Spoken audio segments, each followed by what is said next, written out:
What is up? Welcome into yet another edition of the Ben Garcia Show. Thank you so much for making us a part of your day, however you're watching, however you're following, however you consume the Ben Garcia Show. We appreciate you making us a part of your day. If you're listening on Spotify, Apple Podcasts, or for free on the iHeartRadio app, we appreciate you doing that as well. And if you're putting a face to the voice and you're watching on YouTube, don't forget to like, share, subscribe, and I apologize for the different camera angle today, doing this at work while we talk a few different things going on in the sports world. We'll be brief, we'll be quick, but I'm excited to get into some of the newer stories surrounding the both Arizona sports landscape, which I cover here at Fox Sports 910 in Phoenix, and also some of the USA basketball Olympic time going on in this edition of the Ben Garcia Show. So without further ado, let's get started right here. So Marvin Harrison Jr. is officially an Arizona Cardinal. I say officially, but he's already been an Arizona Cardinal for a couple of months now. Marvin Harrison Jr. was absolutely the correct decision for the Arizona Cardinals in this last draft. You know, I argued at times, could you just get the best offensive lineman and have the two best book edge offensive lineman duo in the NFL? I could talk myself into that. And then you see the defensive line that's going to be horrendous this year. This team desperately needs some real help on the defensive line. But things are just picked wrong in the NFL draft. You're just doing the NFL draft wrong, and you're not doing it justice at times when you don't just select the best player available. And Marvin Harrison Jr., to many people, was the best player in the draft. Not just the best player as a wide receiver, the best player in the draft. And so Marvin Harrison Jr. was clearly the correct pick for the Arizona Cardinals. And even though it wasn't the premium selection you wanted, last night just goes to show you just how clear and how awesome it was to have Marvin Harrison Jr. on the Arizona Cardinals. The New York Giants are doing Hard Knocks right now, and it's the off-season Hard Knocks, but somehow Marvin Harrison Jr. stole the show.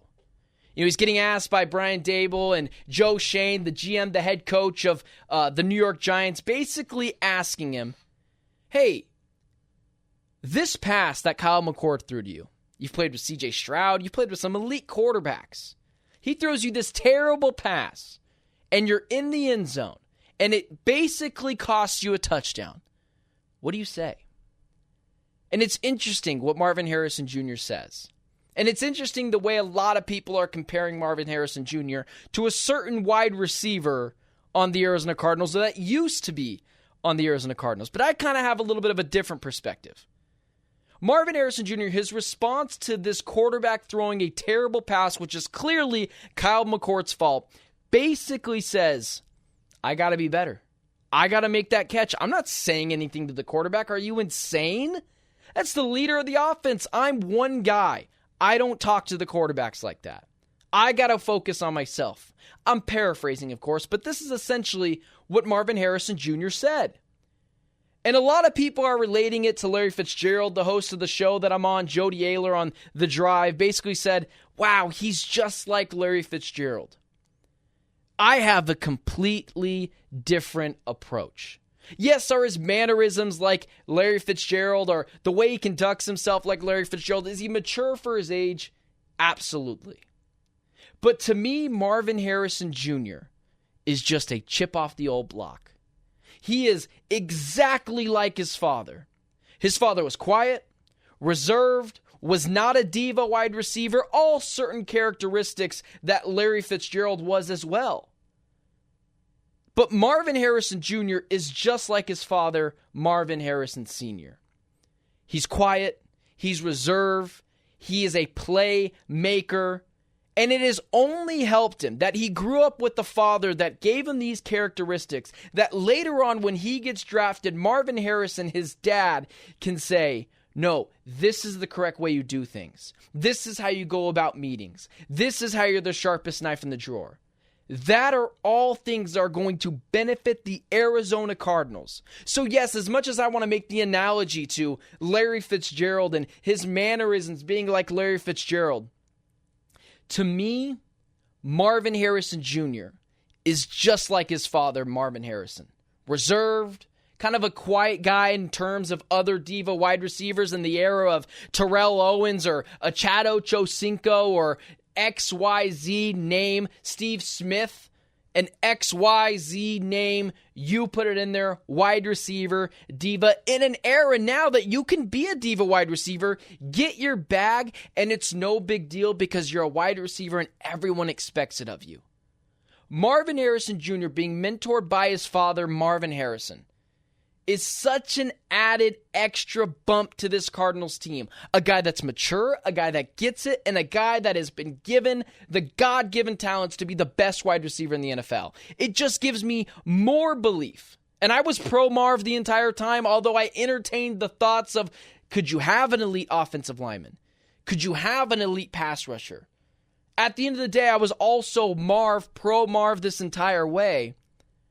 But it is just an added bonus to know that not only do you have the best player in the draft, possibly, but also quite possibly the most mature player in the draft in a position that is so immature in the NFL.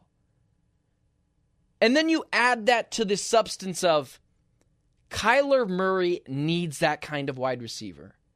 You know, we talked about it today earlier on the show, on the drive, the show I'm on at Fox Sports 910 here in Phoenix. And it's exactly what I thought of. This exactly popped in my brain when I heard Marvin Harrison Jr. gave that very mature answer last night. Do you remember when Kyler Murray and DeAndre Hopkins were going at each other on the sidelines? DeAndre Hopkins was upset because he wasn't getting the ball. Kyler Murray was upset with him because he was upset at him. And it was just a whole cluster bleep of just nonsense on the sidelines. Kyler Murray needs a wide receiver like Marvin Harrison Jr., who is calm, cool, collected, mature, a level-headed guy that isn't going to freak out when the play doesn't develop exactly for him and exactly the way they scripted it out before. It is a great pairing of Kyler Murray and Marvin Harrison Jr. Not only does the talent both replicate itself and each other, but Kyler Murray and Marvin Harrison Jr. are a perfect match in terms of a quarterback-wide receiver relationship in maturity-wise. Kyler Murray needs a guy that can allow him to make a couple of mistakes, and not be down his back about it. I absolutely love this pairing, even more of Kyler Murray, Marvin Harrison Jr. It's going to work. How well it's going to work, I don't know. I don't think it's fair to put Larry Fitzgerald expectations on him. If you ask me, Larry Fitzgerald's the greatest receiver of all time. But if he can be Jamar Chase, Justin Jefferson, Tyreek Hill, of that skill level type of wide receiver, he's fulfilling everything and more, and not adding to the head case of being a diva wide receiver. I absolutely love everything Marvin Harrison Jr. is doing, and it's exactly the right fit for the Arizona Cardinals, and it should make you even more excited and more relaxed that not only is he going to work out, but he's going to be awesome, both on the field and in the locker room and off the field. Because that's where maturity gets you, and that's where the athleticism and God-given talents of Marvin Harrison Jr. give you. Kind of a different story here in the middle of July. You have USA, the Olympics, USA basketball, getting very close to starting their matchups, whether it's just in the preseason play. You know, they're going to play Canada, they're going to play this team, they're going to play that team. And then they'll get right into the Olympic play. Well, surprise, surprise, shocker, shocker, Kawhi Leonard's out. This is old news by the time you hear this. Derek White is in. Kawhi Leonard is out. Yes, it's kind of insane that they didn't ask Jalen Brunson to be a part of this team, especially a Boston Celtics team that's well represented in the USA Olympics men's national team. with Drew Holiday, with Jason Tatum, and now Derek White, and you don't add Jaylen Brown, who was the best player for the Boston Celtics in the playoff run. I would rather have Jaylen Brown over Jason Tatum on that team. Just fits better defensively, and the moment is never too big for Jaylen Brown. But aside from that, here's what I'll say. The U.S. men's basketball team, with Kawhi Leonard going out, missed a prime opportunity to add a future potential superstar to the fold. And I hesitate when I say that because superstar is such a lofty name, such a lofty brand to put on a player right away. But that's what Cooper Flagg showed over the USA Select team playing against the USA National team this week in Las Vegas. I'm not saying Cooper Flagg has to play 40, 30 minutes a night on this men's national team.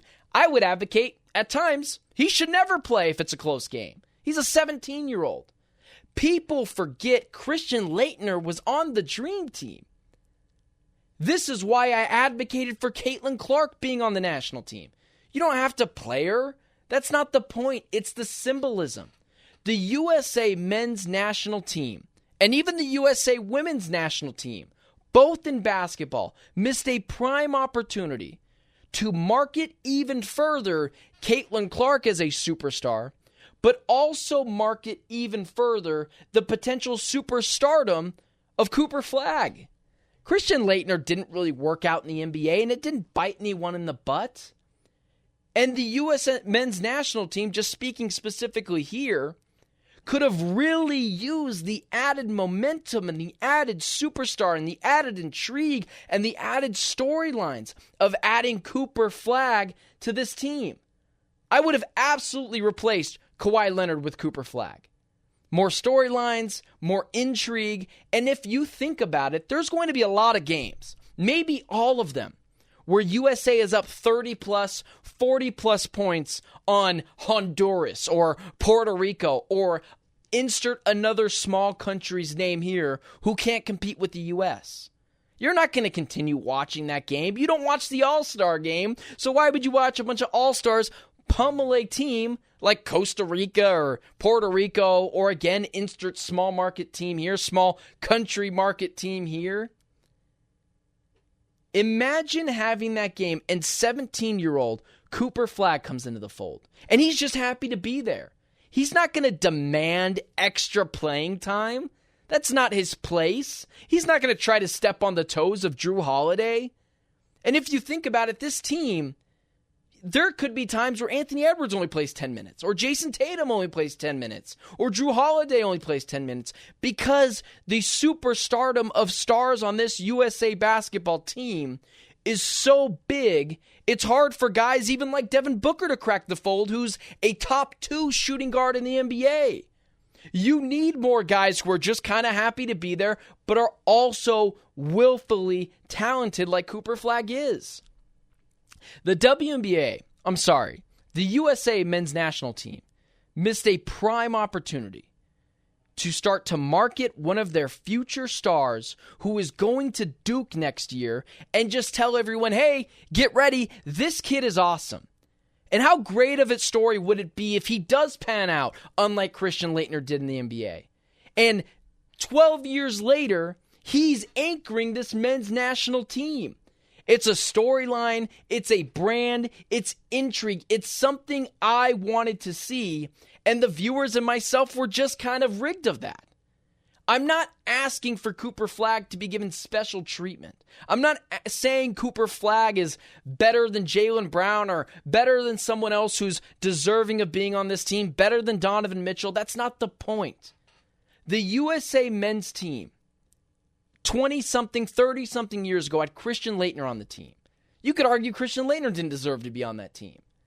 But it is just a sense and tradition that the USA missed out on to every 4 years allow one young, future potential superstardom-esque player to join this team, to be mentored, to be allowed to come in and provide intrigue.